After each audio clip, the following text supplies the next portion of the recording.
अस्सलाम वालेकुम viewers, info with Anam में खुश आमदीद। Please subscribe my channel, like and share. ख्वाब शीशे का किस्त नंबर 7 हिस्सा नंबर 2। फरहान अफंदी सोच भी नहीं सकते थे कि वो इस कदर गैर मुतवक्का मंजर अपनी आंखों से देखेंगे। लाउंज में उस वक्त जरनिगार वकार अफंदी अपने बेटे नुमैर के साथ मौजूद थी और दूसरी तरफ गैज़ो गज़ब का शिकार बने आगा जुल्फ़कार अली और सदीका भाभी। फरहान, ये देख रहे हो?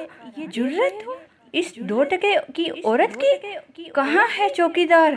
आज अभी इसे फारिग करता हूँ। कैसे अंदर आने दिया इसको? आगा जान ने लाउंज में दाखिल होते फरहान को देखा। अब वो गरज रहे थे। आगा जान, जरा बर्दाश्त से काम लें। फरहान ने फौरन आगे बढ़कर आगा जान के शाने पर हाथ रख के नरमी से दबाया। आपका पोता पहली बार घर आया है, इनका जहन बदलने की सही की।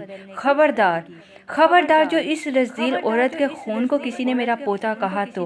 वो हमारे तैश के लर्जने लगे। जरनिगार तड़पी। मैं तो सिर्फ इसकी माँ होने की गुनाहगार हूँ। आगा जान, खून तो आपके बेटे का है, ये आपकी नस्ल है। सदीका भाभी तो जलते कोयलों पे लौट गई।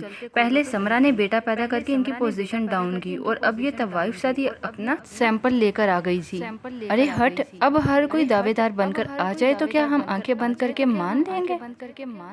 ये वकारा फंदी का बेटा है आगा जान। क्या आपको इसमें अपना बेटा दिखाई नहीं दे रहा? जरनिगार कर लाई। 14 साला नुमैर की तरफ इशारा किया। अरे बात को समझती नहीं हो तुम? सदीका भाभी को खूब ही गुस्सा आया और गुस्से में वो सोचती कम और बोलती ज्यादा थी। खबरदार, जो वकार का नाम भी लिया हो तुमने।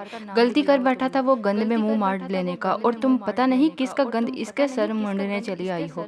भाभी, फरहान नकवारी से ऊंची आवाज में इन्हें टोक गए। सुहेल ने भी तनबीही नजरों से बीबी को देखा। खौफ ज़दा सा नुमैर माँ के बिल्कुल साथ चिपका खड़ा था। ये सब लोग इसे जालिम दरिंदे लग रहे थे। वो जानता था कि कैसे इसका बाप बसमपरसी की हालत में मरा। इतने बड़े घर में रहने वाले लोगों का बेटा अफलास के हाथों मार खा गया। फरहान, अगर तुम्हें इस औरत से ज्यादा हमदर्दी है तो इसे कहो चुप करके यहाँ से निकल जाए। मैं इससे कोई बहस नहीं करना चाहता। आगा जान इन पर गरजे थे। ये जज्बातियात से नहीं, होशो हवा से हल करने वाला मसला है आगा जान। अब तुम्हारा भाई मर चुका। फरहान, मत हमायत करो इस नापाक औरत की, या फिर अब तुम्हारी बारी है इसके चंगल में फंसने की। आगा जान का तनफुर और लफ्जी बेहतियाती अरूज पर थी। गुस्से में वह जबानों बयान पे काबू खो बैठे थे। फरहान का चेहरा मारे हानत के सुर्ख पड़ गया। आगा जान प्लीज, वो जरनिगार से नजर न मिला सके। वो चुपचाप आंसू बहा रही थी। आज तो वो जिगर वाला मर्द भी साथ न था जो इसके आगे खड़े होकर इन तानों शानों से इसे बचाया करता था। हाँ, नुमैर अफंदी था साथ, असहद, हसास और उम्र से पहले भी जहनी बलोकत हासिल करने वाला बच्चा। अब भी ये माहौल और बातें उसके जहन पर नुकोश छोड़ रही थी।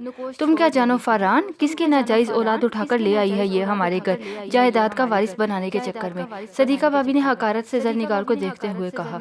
बस थूकने की कसर बाकी रह गई थी। होश से बात करें आप। खबरदार, जो किसी ने वकार अफंदी के खून, इसकी जायज औलाद पर उंगली उठाई तो।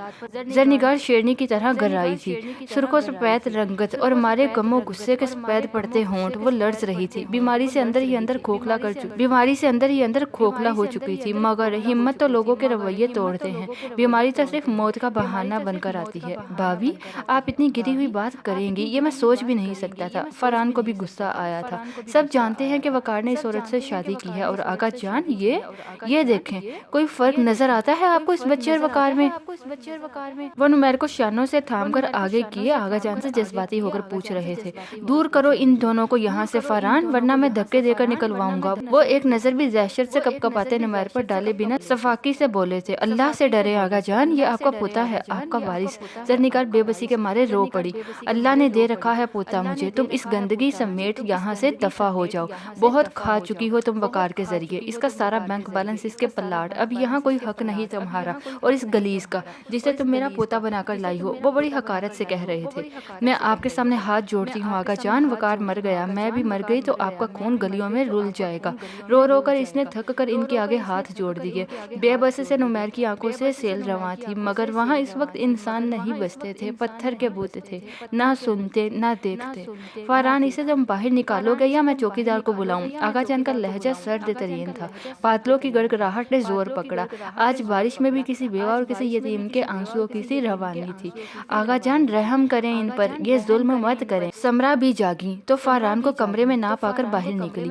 लाउंज से आगा जान की आने वाली आवाज ने इन्हें बजलत इधर आने पर मजबूर कर दिया और जरनिगार के मुतालिक आगा जान के इशारात सुनकर वो कंग सी खड़ी रह गई। मगर अब जब बात हद से बड़ी थी तो वो एहतजाजन ऊंची आवाज में बोल उठी। मगर ये वो घर था जहाँ बहुओं को इख्तलाफ करने की इजाजत नहीं थी। आगा जान के सामने समरा और फरहान के बोलने की जुर्रत ने इन्हें सीख पा कर दिया था। इन्होंने उसी वक्त जरनिगार और नुमैर को वहां से निकाल दिया। सदीका भाभी के दिल में ठंडक उतर गई। समरा आगा जान के हाथ के महज एक इशारे पर ही अंदर चली गई थी। फरहान बेबस खड़े थे। सुहेल अफंदी में हिम्मत ही ना थी कि वो आगा जान के सामने किसी भी किस्म की आवाज उठाते। लाउंज में खामोशी छाई हुई थी, जैसे अभी किसी की मौत की खबर सुनकर सब कंग रह गए हैं। मूसलाधार बारिश थम चुकी थी, मगर मौसम के तेवर नहीं बदले थे।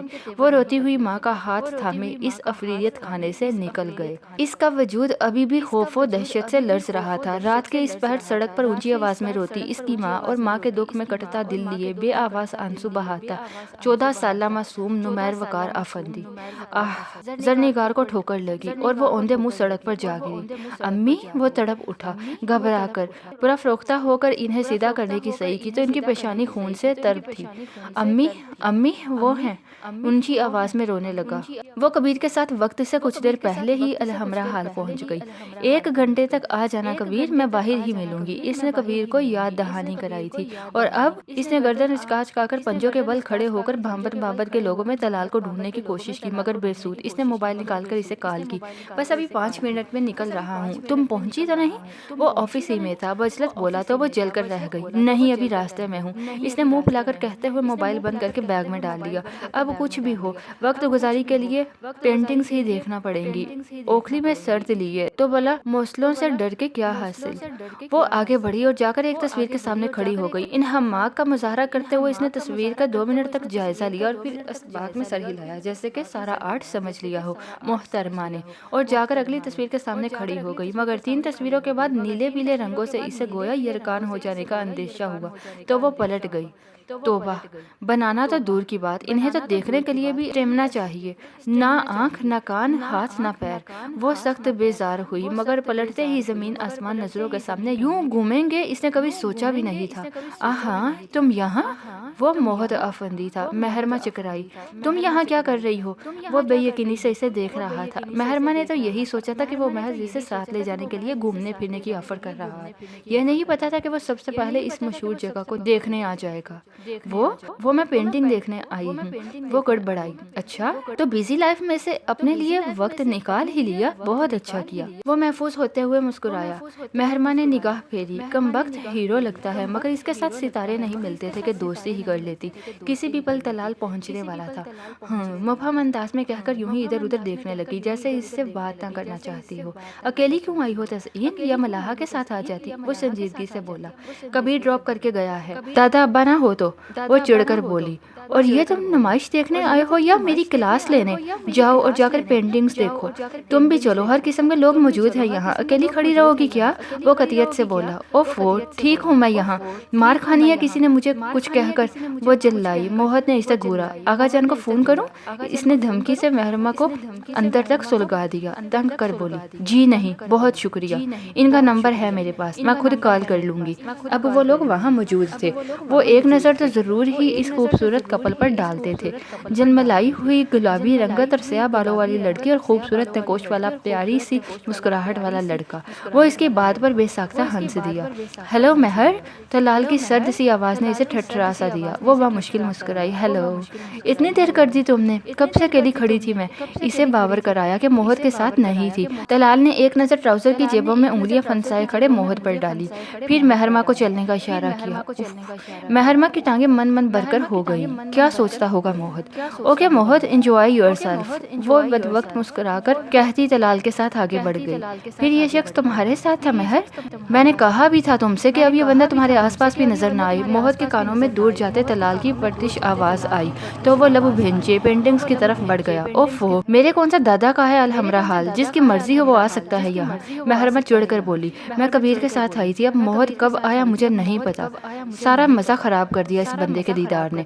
वो तस्वीरें देखते हुए भी बड़बड़ाता रहा था। महरमा अलग अलग टेंशन का शिकार थी। मैं यहाँ हर बात खत्म करने आई थी तलाल, और तुम नई टेंशन लेकर बैठ गए हो। वो खफा होने लगी। मैंने भी यही सोचा था, से सीधा पजाइट और फिर लॉन्ग ड्राइव। मुझे क्या पता था तुम्हारा खानदानी बॉडीगार्ड भी मुंह उठाकर आ जाएगा। वो तपा हुआ था। मंगनी का पीरियड इस कदर यादगार होगा ये तलाल ने सोचा भी नहीं था। साला, वो दांत कचकाकर रह गया। वो दोबारा कहीं नजर नहीं आया। तलाल चला गया होगा। महरमा ने इसे तसल्ली दी। आइसक्रीम तो खा ही सकते हैं, मौसम भी बहुत अच्छा हो गया है अब तो। वो मुस्कुराई। तलाल के तने हुए असाब भी कुछ ढीले पड़े। वैसे तलाल, मुझे पता था कि तुम इतने वसीले और पोसेसिव हो। आइसक्रीम पार्लर में आइसक्रीम से लुत्फानंदोज होते हुए महरमा का अंदाज इसे छेड़ने वाला था। शादी के बाद तो मैं बाकायदा एक गन रखूंगी अपने साथ, जो भी तुम्हें देखेगा वो फायर, वो कह रहा था। महरमा ने इसे घूर कर देखा और जिताया। कोई और भी यही सोच ले तो किसी की बीवी पर तुम्हारी नजर पड़ सकती है। मेरी नजर तुमसे हटेगी तो ना। वो गहरी नजरों से इसे देखते हुए बोला तो वो चिंप गई। आइसक्रीम खाओ आइसक्रीम, मेरे इतने हैंडसम कजन से हर वक्त जेलस होते रहते हो। महरमा ने इसे छेड़ा था। तलाल ने नापसंदीदगी से सर झटका और इसे घूरा। मुझसे ज्यादा हैंडसम लगता है वो तुम्हें? महरमा ने मुस्कुराहट दबाई। तुमसे थोड़ा सा कम, वो लंबा खींचकर बोली। साथ चुटकी से इशारा भी किया। बहुत मारूंगा महरमा, इसे कच्चा चबाने वाले अंदाज में कहते हुए बोला तो वो हंसते हुए कहने लगी, जल्दी करो कबीर आने वाला है, मुझे अलहमरा ड्रॉप करो फटाफट। उफ, एक तो ये ख्वामखा की पाबंदियां और बॉडी गार्ड्स। वो सख्त कोफत से प्याले में चमचा फेरते हुए बोला, शादी के बाद देखना इतनी मिन्नतें करूंगी तब लेकर जाया करोगे लॉन्ग ड्राइव पर। महरमा ने अपना बैग उठाते हुए इसे छेड़ा। वो दिन आने तो दो महरू, देखना कैसी जमाने भर की खुशियां तुम्हारे कदमों में ढेर कर दूंगा। वो गहरे लहजे में बोला तो महरमा के चेहरे पे खूबसूरत सी मुस्कान फैल गई। पलके उठाकर एक नजर इसे देखा। वो इसी की तरफ मतवज्जा था। मुझे पता है, एतराफ़े मोहब्बत। वो फौरन उठ गई। तलाल खुश दिली से मुस्कुराया।